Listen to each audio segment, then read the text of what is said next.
नमस्कार। तो सीजीआई भारत के मुख्य न्यायाधीश चीफ जस्टिस ऑफ इंडिया ने हमला बोल दिया है।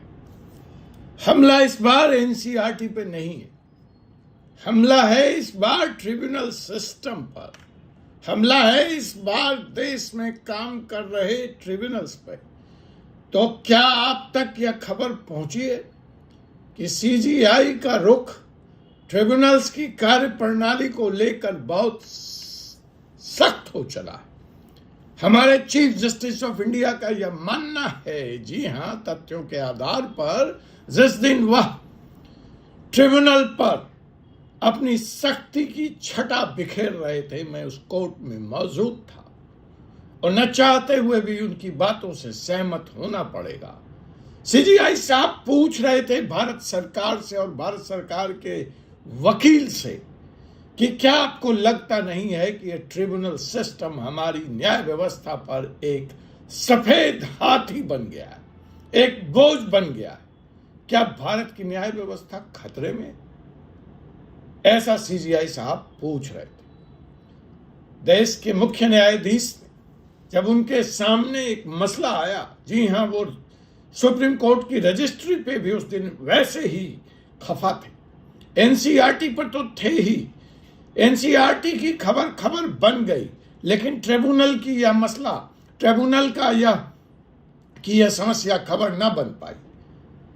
सुप्रीम कोर्ट की रजिस्ट्री में जो इस वक्त गोलमाल धांधली है, वह भी खबर का हिस्सा नहीं बन पाई। मैं लेकर आऊंगा ऐसे video. Force is supreme law partner का यही तो काम है, कानून का सटीक समय से सही विश्लेषण और ऐसे कानून का जो खबरों से पड़े रह जाते हैं लेकिन जनता के हित के होते हैं। ऐसी खबरों को जानने, समझने, देखने, सुनने और अपना और देश का और अपने साथ वालों का भला करने के लिए क्या करेंगे आप?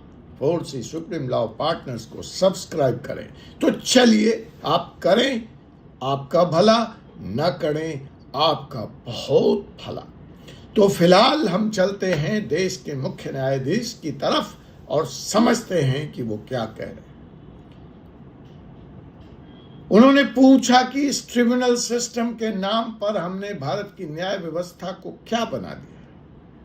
यह पूरी तरह से एक मेस बन गया है, हमारे सिस्टम पर एक बोझ बन गया। और साहब, सीजीआई के मुंह से, सीजीआई के ओपन पब्लिक डिस्कोर्स में यह बात आना या टिप्पणी आना कोई साधारण बात नहीं।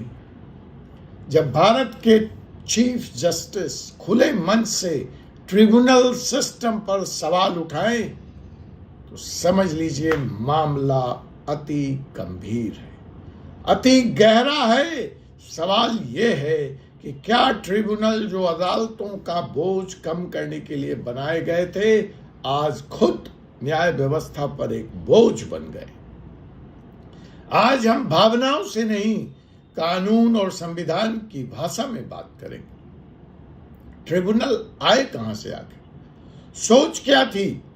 सो देखिए, 1976 में 42वां अमेंडमेंट, 42nd अमेंडमेंट कॉन्स्टिट्यूशन का संविधान संशोधन के जरिए देश में आर्टिकल 323A और 323B जोड़ दिए गए। फिर से रिपीट कर देता हूं, 1976 में सेकंड अमेंडमेंट ऑफ कॉन्स्टिट्यूशन के जरिए 2 नए आर्टिकल्स जोड़े गए, 323A और 323B। मकसद क्या था? मकसद ये था कि स्पेशलाइज्ड डिस्प्यूट्स जैसे service matter, tax, company law, पर्यावरण इत्यादियों के लिए एक विशेषज्ञों का मंच बनाया जाए। ऐसा माना गया कि जो न्यायालय हैं, जो जज हैं, they are not equally qualified and trained to deal with such technical and specialised matter. दूसरी सोच जो इसके पीछे थी कि इस हाई कोर्ट और सुप्रीम कोर्ट का बोझ कम हो सके।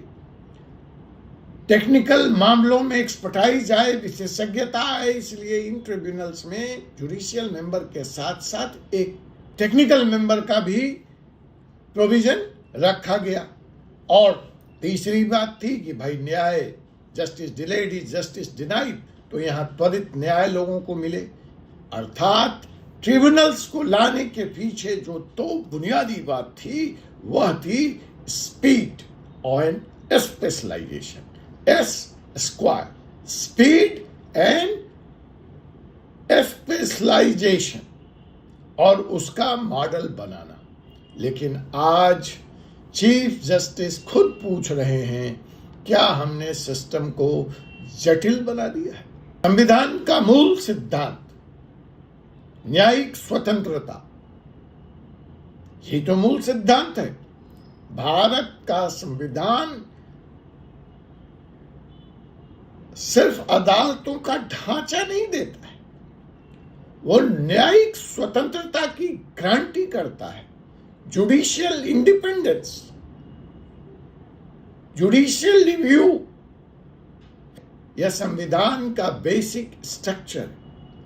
1997 में एल चंद्रा कुमार केस में सुप्रीम कोर्ट ने साफ साफ कहा था ट्रिब्यूनल्स अंतिम नहीं है, हाई कोर्ट की रिट जुरिडिक्शन बनी रहेगी, क्योंकि न्यायिक निगरानी हटेगी तो संतुलन रहेगा।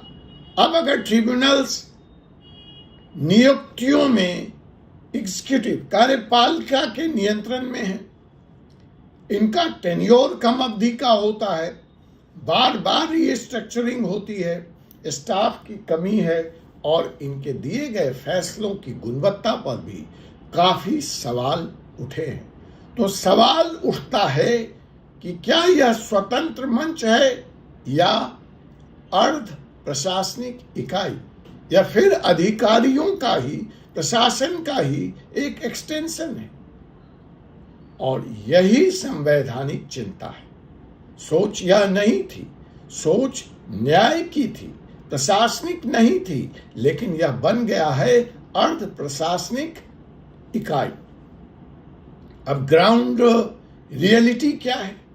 जब हम चलते हैं 1997 से या 1976 के उस अमेंडमेंट के बाद, तो आज देश में जो ग्राउंड रिपोर्ट है वह यह है कि हमारे यहाँ NCLT है, हमारे यहाँ NCLAT है, अपीलेट ट्रिब्यूनल है, DRT है, कैट है, NGT है, और अब तो GST अपीलेट ट्रिब्यूनल भी आ गया, मिशन अपीलेट ट्रिब्यूनल है, आर्म्ड फोर्सेस ट्रिब्यूनल है। सूची बहुत लंबी है, आप सुनते सुनते थक जाएंगे और मैं सुनाते सुनाते थक जाऊंगा।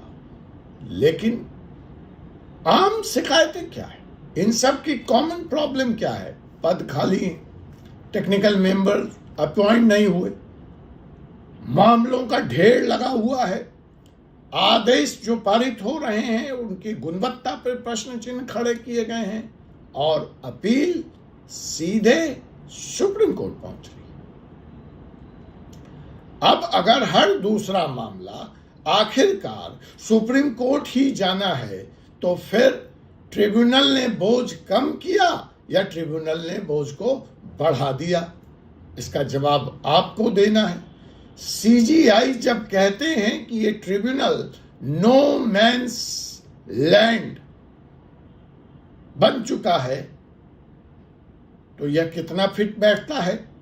न यह पूरी तरह से कोर्ट है, न यह पूरी तरह से प्रशासन है, तो बीच में पेंडुलम की तरह लटकता हुआ यह ढांचा कितना न्याय कर पाया, कितना न्याय कर पा रहा है और कितना न्याय करेगा?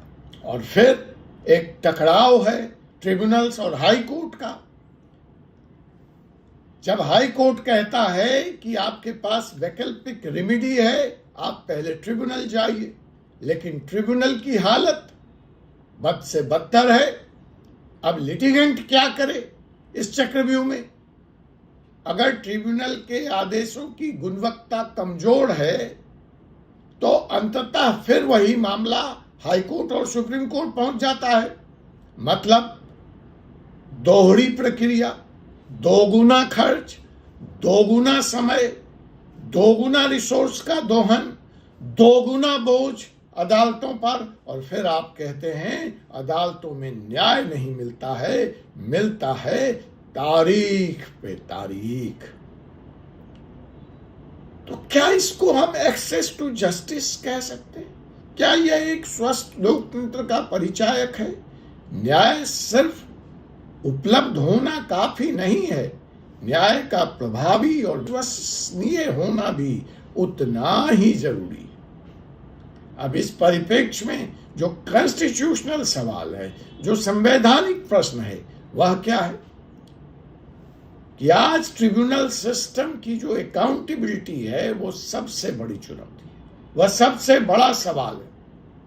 जजों की नियुक्ति तो कोलिजियम से होती है, उनके टेन्योर सुरक्षित हैं, उनका शर्तें संरक्षित हैं साहब, लेकिन ट्रिब्यूनल में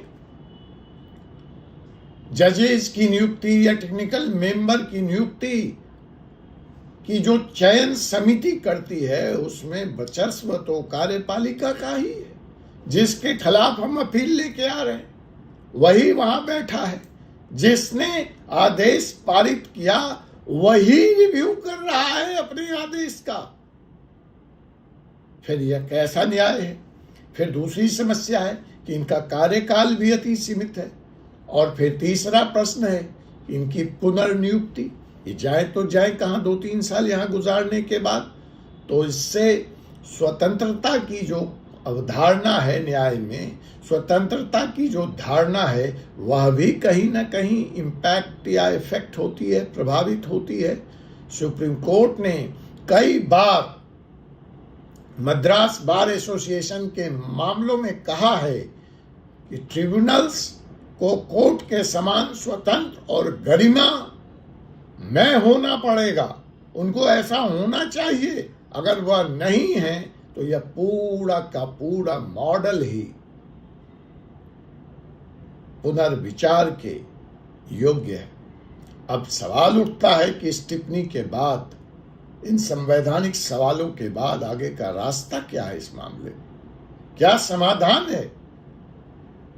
नेशनल ट्रिब्यूनल कमीशन बनाया जाए, पारदर्शी और न्यायिक प्रधान की नियुक्ति की प्रक्रिया बनाई जाए, इनके मेंबर्स का जो टेन्योर हो वो लंबा हो और सुरक्षित हो, और आदेशों की गुणवत्ता का सख्त मानक हो। ट्रिब्यूनल को या तो मजबूत कीजिए या फिर सोचने का वक्त है कि क्या यह ट्रिब्यूनल खत्म कर दिए जाए। जब सीजेआई बड़े मन से यह कहते हैं कि यह कैसा ट्रिब्यूनल है जहां टेक्निकल मेंबर जुडिशियल मेंबर को फैसले लिखने के लिए बाध्य करता है, तो गुणवत्ता का तो सवाल था ही। अब तो बात उससे आगे बढ़ चुकी है कि वह तो जजमेंट ही नहीं लिखना चाहते और नहीं लिख रहे हैं। जब देश का चीफ जस्टिस सार्वजनिक रूप से कहता है कि हमने ट्रिब्यूनल्स को क्या बना दिया, तो यह चेतावनी है साहब। यह किसी संस्था पे हमला नहीं है, यह आत्ममंथन का समय है। न्यायपालिका लोकतंत्र का अंतिम किला है। अगर उसके सहायक ढांचे कमजोर होंगे तो नागरिकों का विश्वास तो डगमगाएगा। सवाल सीधा है कि क्या ट्रिब्यूनल से न्याय मिल पा रहा है जिस स्पीड और सिंप्लिसिटी के लिए ये बनाया गया था, या मामलों को उलझाया जा रहा है? आप इस बारे में क्या सोचते हैं? आपका अनुभव क्या है? कमेंट में बताइए, शेयर कीजिए और इस राष्ट्रीय बहस को आगे बढ़ाइए, क्योंकि न्याय व्यवस्था मजबूत तभी होगी जब लोकतंत्र मजबूत होगा। जी हाँ, इसी के साथ मुझे advocate doctor Ajay Kumar Pandey, advocate supreme court of India को अनुमति दीजिए। जय हिंद, जय भारत, जय संविधान।